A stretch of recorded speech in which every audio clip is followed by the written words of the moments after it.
안녕하세요. 야무진 독서를 진행하는 문학평론하는 김대현입니다. 오늘이 첫 번째 시간인데요. 오늘 소개해드릴 책은 2016년 창비출판사에서 펴낸 권여선 소설가의 안녕조정뱅이라는 소설집입니다.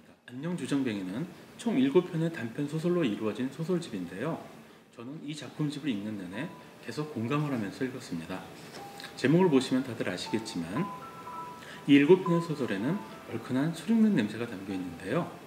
저도 술을 매우 좋아합니다. 그렇다고 꼭 그런 이유만으로 추천하는 건 아니고요. 이유는 뒤에서 다시 말씀드리겠습니다. 그냥 한 번쯤은 어른들을 위한 책을 소개하고 싶었습니다. 요즘 청년 세대가 많이 힘들잖아요. 그래서 청년들을 위한 책들은 종종 소개도 되고 눈에 보이는데 어른들을 위한 책은 잘 보이지 않더라고요. 그런데 어른도 힘들 때가 있잖아요. 물론 제가 여기서 말하는 어른은 딱 몇 살 이상의 어른이다 잘라서 이야기하는 건 아니고요. 그냥 삶의 무게를 온전히 스스로 감당해야 하는 사람들이라면 전부 어른이라고 개인적으로는 생각하고 있습니다. 그래서 그분들과 함께 읽었으면 하는 바람에서 첫 번째 책으로 선정했습니다. 권여선 소설가는 이상문학상, 한국일보 문학상 등 정말 많은 문학상을 수상하며 현재 한국 소설의 흐름을 이끌고 있는 대표적인 작가 중 한 명인데요. 우리가 흔히 마주할 수 있는 일상의 이야기들을 정갈한 문체를 사용하여 삶의 본질을 탐구한 작가로 잘 알려져 있습니다. 한 가지 특이할 것은 작가 본인이 술을 매우 좋아하시는 걸로 알려져 있는데요. 작업을 마치시면 항상 혼술을 하신다고 제가 인터뷰를 본 기억이 있는 것 같습니다. 오늘 소개해드릴 책의 제목과 잘 어울리는 것 같죠?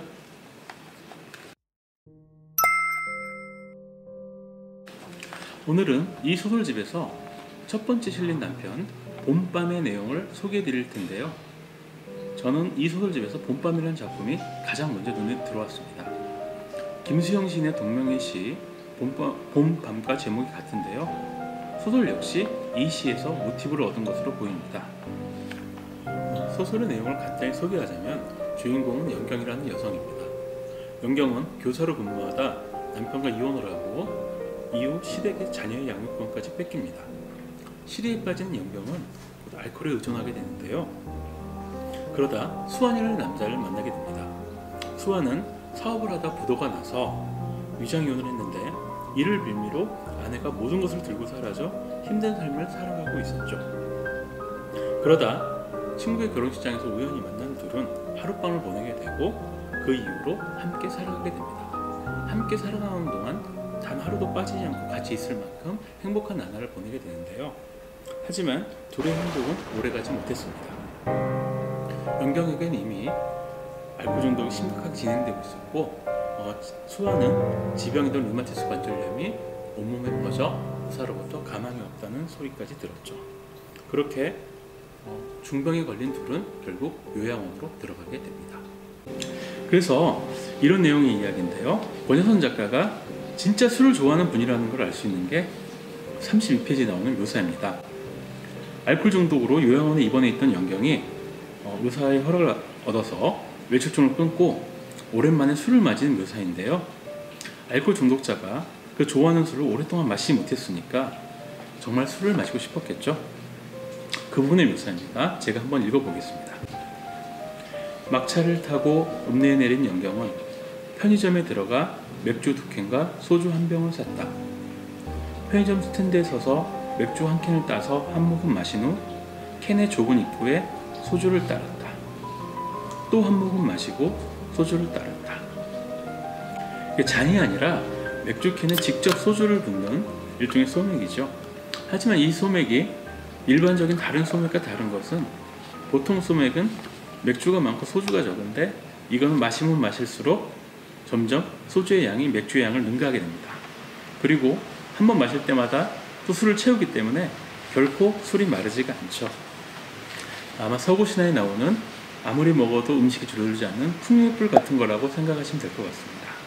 동양식으로 하면 우리에게도 유명한 이태백이 꿈꾸던 아무리 마셔도 마르지 않는 술이 나오는 샘, 주천이라고나 할까요?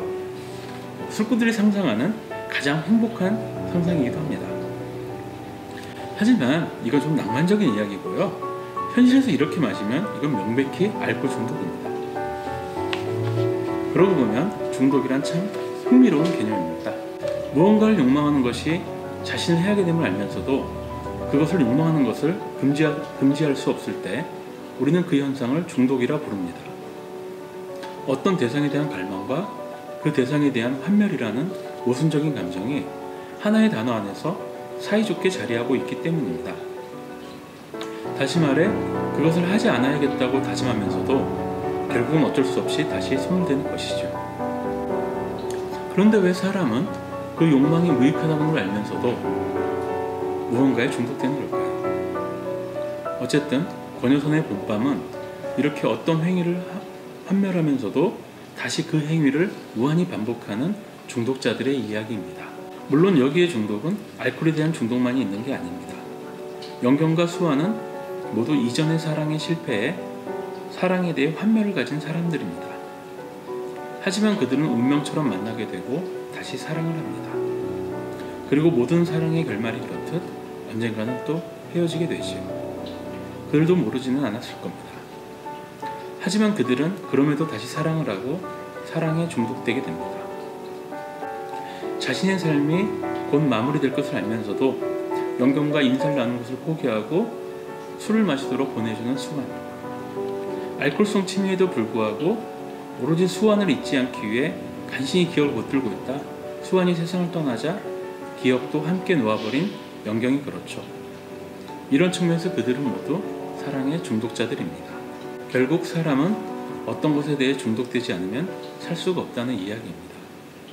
그것이 사랑이든 알코올이든 또 다른 욕망이든 간에 말이죠.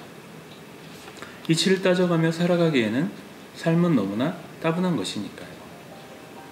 자신의 삶을 대가로 무언가를 가지려는 사람들의 힘든 싸움.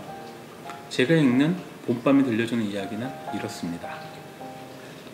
권효선 소설가의 안녕 조정뱅이는 이 이야기 외에도 의도하지 않은 사건으로 운명 지어진 삶을 살아가는 수많은 어른들의 이야기가 가득 담겨 있습니다.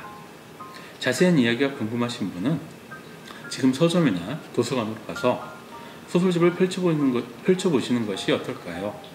말로는 결코 느낄 수 없는 감정들을 직접 만날 수 있을 테니까요.